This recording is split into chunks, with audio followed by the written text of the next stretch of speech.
Jadi kita masih melanjutkan dari yang kemarin setelah polimorfisme. Nah, setelah polimorfisme ini, kemarin kan contohnya di sini metode hitung gaji total. Ini bisa kita wariskan ke subkelasnya, gitu ya. Nah, kemudian ada beberapa hal yang sedang kita lakukan adalah ketika kemarin waktu di manajer pemasaran dan umum, ini yang terjadi kan hitung gaji total yang kita kerjakan adalah hitung gaji total yang ada di manajer maupun pemasaran maupun di umum, atau kalau waktu praktikum itu berarti di marketing ya. Nah, kadang di metode hitung gaji total atau di metode di subkelasnya itu sebenarnya dia tidak melakukan metode yang ada di superkelasnya. Nah, kalau seperti ini kan berarti metode yang ada di superkelas ini hampir tidak pernah dikerjakan. Tetapi kalau akan kita hilangkan metode yang ada di superkelas, kalau kita hilangkan nanti kita tidak bisa mengextend metode hitung gaji total yang ada di subkelasnya.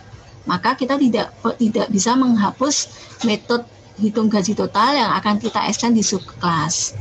Tetapi kalau kita mengisi kode program dihitung gaji total yang ada di superkelas juga tidak akan pernah kita kerjakan. Maka kalau kadang kita mendapatkan kasus seperti itu, kita perlu membuat yang namanya adalah metode abstrak. Seperti itu. Jadi ada metode hitung gaji total, tetapi sebenarnya dia abstrak saja, tidak ada badan metodenya, karena memang tidak akan pernah kita kerjakan isi dari metode dari hitung gaji total yang ada di superkelasnya.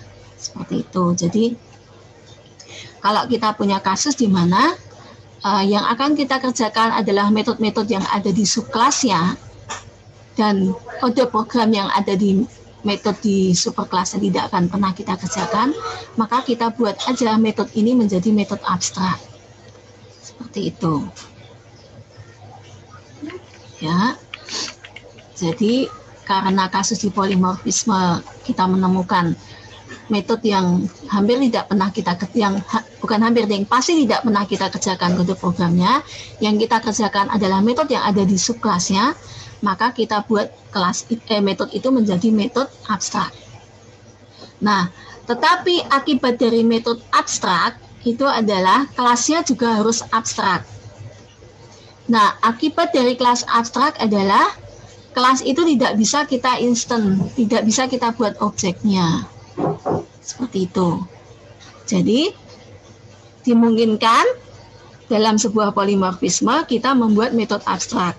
Tetapi hati-hati karena kalau kita membuat metode abstrak, maka kelasnya harus abstrak dan akibatnya kelas itu tidak bisa kita instan, tidak bisa kita buat objek. Gitu. Ya.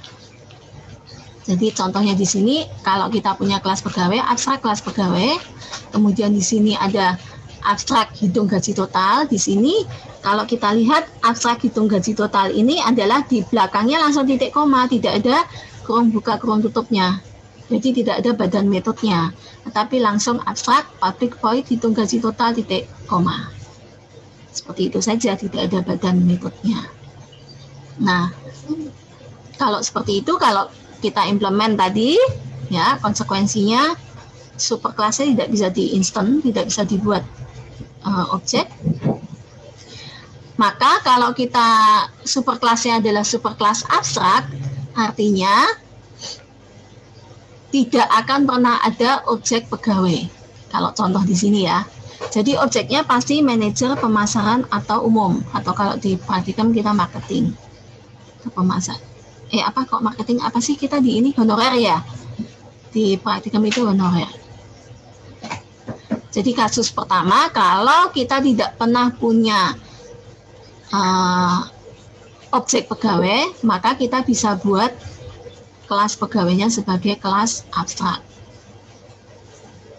Ya. Nah, tetapi di kasus yang kedua adalah Kalau ternyata kita ingin membuat pegawainya itu menjadi kelas abstrak, tetapi kita punya pegawai yang lain, maka kita bisa membuat kelas tambahan, kita bisa membuat subkelas tambahan, yaitu subkelas pegawai lain. Jadi tetap kita jadikan abstrak pegawainya. Seperti itu. Ya. Nah, sampai di sini penjelasan saya terlalu cepat atau enggak?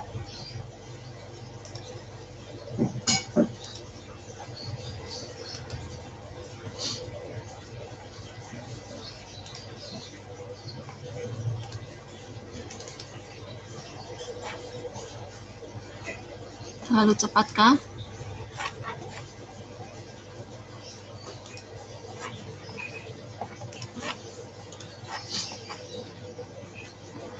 Ini contohnya. Jadi di contoh sini adalah kelas student yang kemarin. Misalnya kita buat sebagai kelas abstrak. Ini saya kasih namanya kelasnya kelas student 1 ya. Jadi kita tetap di sini tetap meletakkan atribut-atributnya. Hanya di sini metode abstraknya getCourseGrid ya. Metode getCourseGrid ini adalah metode yang abstrak. Maka akibatnya di sini kelasnya juga harus abstrak. Kalau kita punya metode abstrak, kelasnya tidak abstrak, contoh ya, kita buat tidak abstrak, ya, kelas, maka dia akan menghasilkan error. Karena kalau ada kelas kita punya metode abstrak, maka kelasnya harus abstrak. Ya, dia bilang student satunya tidak abstrak. Maka di sini harus konsekuensinya harus abstrak kelasnya.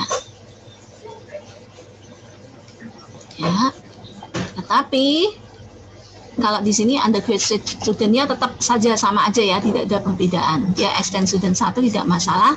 Maka di sini di getCourseGrid-nya dia ada badan metodenya. Nah, di main-nya tadi student 1 ya abstrak, kita coba ya. Bisa nggak kalau student satunya kita buat jadi kita mau membuat objek dari student 1. Kemudian new student 1. Nah, di sini dia menghasilkan error karena student satunya abstrak, dia tidak bisa di-instant, tidak bisa dibuat objek dari situ. Seperti itu.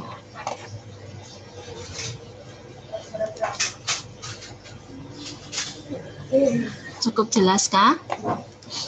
Nah, jadi ini bisa kita pakai asumsinya kalau kita tidak akan pernah membuat objek dari student 1.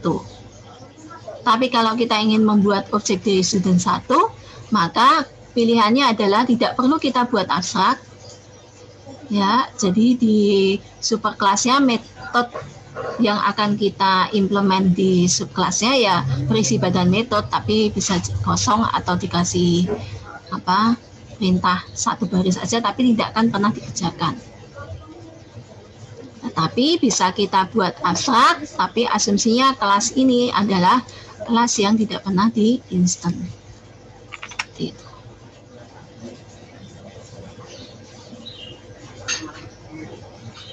Cukup jelas kan penjelasan? Ya? Bu, maaf, apakah saya boleh lihat yang kelas student satunya, Bu? Kelas student satunya, nih, ada public abstract string, ya, ini adalah metode abstraknya, hanya seperti ini, hanya titik koma. Akibat dari abstrak ini, kelasnya harus abstrak. Ya, maka biasanya kelas abstrak itu memang hanya berisi metode-metode yang kebanyakan sih metode-metodenya metode abstrak semua gitu ya. Dan beberapa metode yang mungkin dipakai untuk ini enkapsulasi. Oh, ya. Berarti kalau kelas abstrak itu kayak private atau protect gitu, tapi dia namanya abstrak gitu ya, Bu. Terus nanti nama kelasnya apa gitu ya, Bu?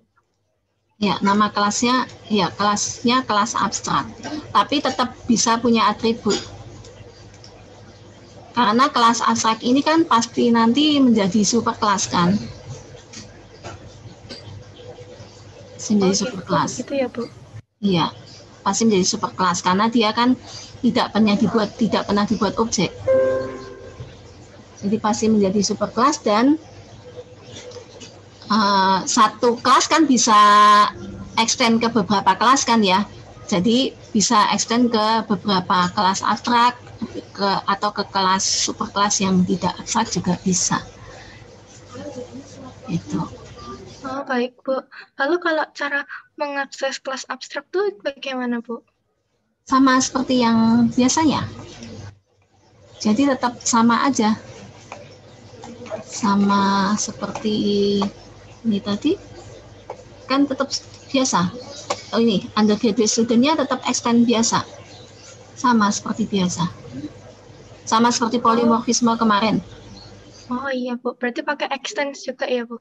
Iya, sama. Ini lanjutannya yang polimorfisme kemarin. Lanjutannya inheritance, polimorfisme. Nah, ini jadi untuk kelas yang kita super kelas, berarti yang kelas extend ya.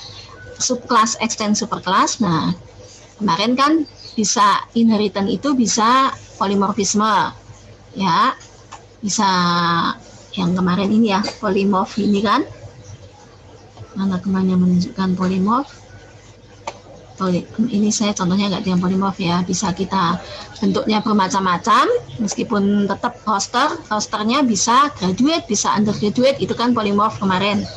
Nah, selain itu super kelasnya bisa berupa kelas abstrak. Oh, baik, Bu. Lalu itu yang di baris 15 itu kenapa diberi komen ya, Bu? Saya masih bingung kenapa tadi kok nggak bisa diakses, kenapa ya, Bu, itu? Ini karena kan tadi kelas aturannya kalau kelas abstrak dia tidak bisa dibuat objek, tidak bisa di-instant, tidak bisa new. Kan ST1 nih objek dari student 1. Nah, kalau student 1-nya abstrak, maka dia tidak bisa dibuat objek. Itu sudah di sananya. Kan dia abstrak, maka dia tidak bisa dibuat objek. Seperti itu. Lalu kalau yang di baris 16 itu kok bisa dibuat jadi ada new-nya ya, Bu? Kan ini bukan membuat objek, Mbak. Kalau di new student ini kan new array. Dia bukan buat objek. Kan ini array. Ya kan? Yang new student 1 ini kan membuat Bu. Array of student. Oh iya, Bu. Ya. Iya. Baik, Bu. Bukan membuat objek ya. Okay. Iya, Bu. Sorry.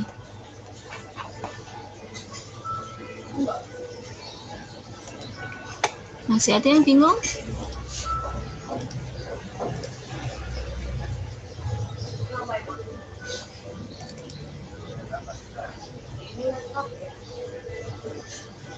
Masih, Bu. Ya. Berarti yang ST1 yang di baris 15 itu namanya objek, terus yang di baris 16 roster itu namanya array of object. Array of kelas student. Kelas student 1. Array of kelas student 1 kan ini nanti bayangannya dia hanya penunjukan ya. Masih ingat? Kalau kita membuat array of object. Membuat objeknya kan di sini ya. Ini membuat objeknya. Gimana? Berarti disebut objek itu kalau tanpa array ya? Disebut objek itu kalau kita memang membuat objek dari kelas. Jadi kalau student gitu kan tadi, kalau kita bayangkan kan ini student gitu ya. Misalnya ini kelas student gitu ya. Nah, ini kan ada atributnya, ini ada metodenya gitu ya misalnya ya. Maka objeknya itu kan sebenarnya kita membuat sama seperti ini, hanya ini ada isinya. Kan ini berarti pakai teks ya. Kalau tadi di sini kan student. Di sini isinya di dalam sini kan dia berupa misalnya tadi name itu string gitu ya. Kalau di kelas. Tapi kalau di objek kan berarti ST1 itu udah nama objek. Sementara di dalamnya sini name-nya sudah ada isinya. Name-nya misalnya Sally. Gitu kan. Kalau di sini kan masih kelas kayak cetakan, masih ingat ya? Kalau kelas kan cetakan. Sementara kalau ini objek kan berarti sudah ada bendanya. Oh, ini cetakannya sudah, ini objeknya dia Sally. Gitu kan? Kalau objek. Sementara kalau yang di array of object ini kan berarti yang dilakukan adalah kita membuat waktu new student 1 itu kita kan sebenarnya membuat array baru sebanyak 40 dari 0 sampai 39 waktu new student. Terus dia sudah dikasih tahu kalau nanti pasti dia menunjuk ke sebuah objek student 1. Kalau nanti roster 0-nya tidak sama dengan new objek dari student 1 atau subkelasnya, dia tidak bisa gitu kan. Tapi waktu new student 1 kan yang terbentuk sebenarnya hanya ini. Belum ada objeknya. Begitu. Cukup jelas ya.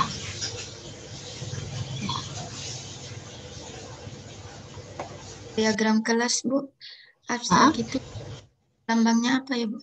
Kalau public kan plus kan, Bu. Kalau di sini kan kalau yang main plus yang protected private tetap sama ya. Hanya di atasnya sini nanti ada tanda nah, satu. Jadi di judulnya itu nanti ada abstrak student 1 gitu. Kalau kita biasanya kan student 1 gitu aja ya. Nah, kalau ini ada abstrak student 1. Diagram kelasnya. Kan di bawahnya sini tetap sama. Baru nanti di metodenya berarti dia akan ada metodenya kan pasti public ya.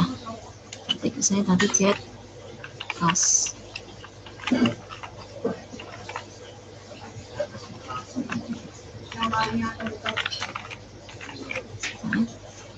Nah, get class grade. Yang kedua apa? Void. Apa sih kita? Void atau apa tadi? String.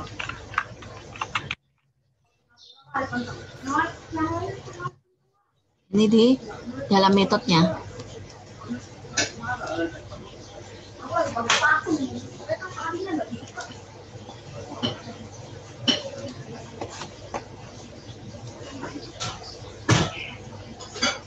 Cukup jelas kah? Jelas, Bu. Terima kasih. Ya. Ada lagi yang mau ditanyakan?